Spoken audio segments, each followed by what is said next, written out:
tree. You are the Christmas tree. I am the Christmas for Lolo.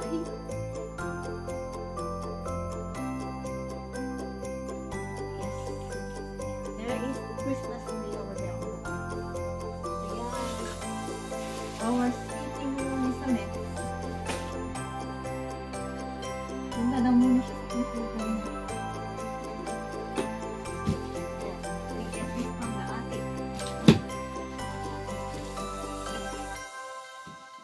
This is the box. Every year I manage to put it back on the inside this box where it belongs so that it's tidy. This is the feet. Madali lang naman siyang gawin. So pagka itinayo na yung Christmas tree, maglalak na siya dito. Hindi nagagalaw-galaw itong paa.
Meron na siyang Christmas light dito. Kung di na nga yung iba, pero okay lang. Pwede pa naman. Christmas tree pa niya to 100 years ago. Abutan pa natin dito sa Amerika. Hindi na kami bumili ng bago kasi okay na. So where is that?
Naiwan na akong mag-isa na nagde-decorate at nagsasabit ng mga pansabit sa Christmas tree. Inantok na siya. Naglagay na rin ako ng robot. Ginaw na ako. Pero gusto ko siyang tapusin, guys, kasi bukas naman magde-decorate kami. Mga decorations naman dito sa bahay. Gusto ko nang matapos ito. Maginaw na, kaya nag-robe na ako. Ayan, okay ba siya? Isa pa doon. Kulay-pula. Para balance eh.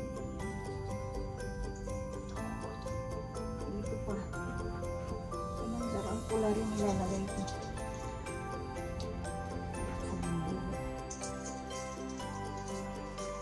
Hindi ko pala na-turn on yung ilaw dito sa bandang taas ng Christmas tree. Hindi siya na-turn on.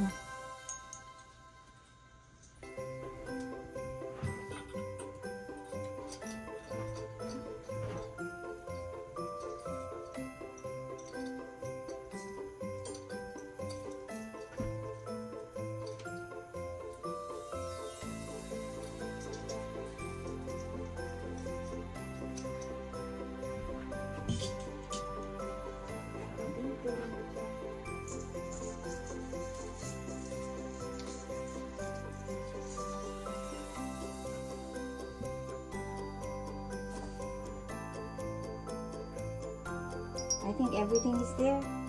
Meron pa pala. Ito pa pala. Iubos ko na siya dyan. Mga balls. Ipapaligid ko na siya para matapos na. Ito namang mga to is mga garland. Iba't ibang klaseng garland. Mga ribbon. And everything. Doon ko na siya ilalagay sa sunroom. So, marami pa akong lalagyan ng decorations, guys. Ang dami kong pang decorate talaga.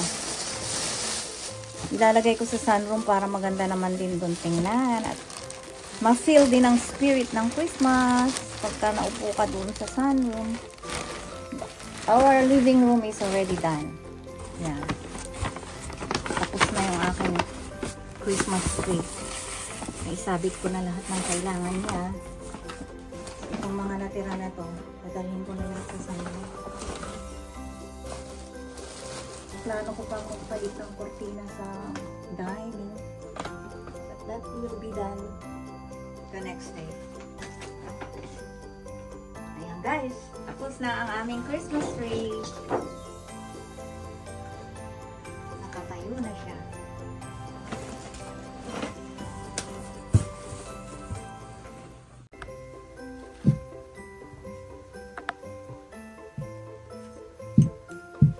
Christmas houses.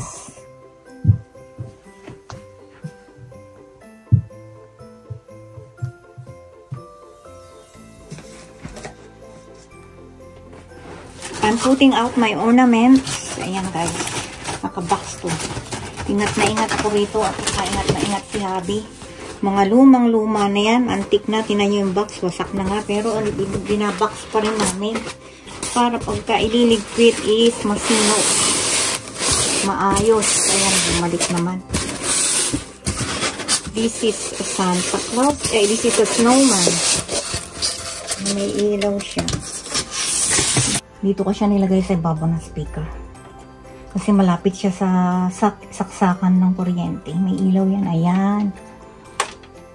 Tapos itong mga to, diyan ko na lang nilagay yung maliliit-liit na yan sa harap ng tree.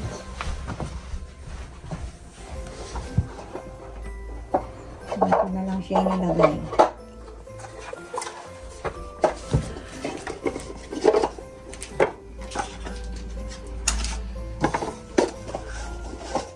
Mga lumang-luma na yan guys. Mga antique na siya. Na inabutan ko pa mga pang decoration niya noong. Nahilig pa siya. Pero nawala ang hilig niya nung nag-solo siyang namuhay mag-isa. Tapos ngayong nandito na ako. 4 years ago. Ayan, inilalabas na namin lahat. Kasi sabi ko, anong gagawin natin sa mga yan kung hindi natin ilalabas at i-display. So, this one is a snowman. Yan, box yan na Nilalabas to, tapos patong-patong sila. Ganyan ang itsura niya. Cute siya. Ayan. It's a box, but it's like a snowman. Ayan. Cute. Ganda siya tingnan. The sunroom is already decorated. Para feel din ang spirit ng Christmas dito sa sunroom. Nilagyan ko rin siya ng mga decorations. At marami naman ako talagang pang-decorate, kaya tamang-tama. This one is a cardinal bird. May nagbigay sa akin last Christmas na coworker. Ihalo ko na lang siya dyan sa mga all birds na display ko rito. Meron silang bisita. That is a cardinal bird. Mga Christmas card dito ko na lang sa baba inilagay. Para hindi halo-halo, hindi kalat-kalat. Oops, katulong ba?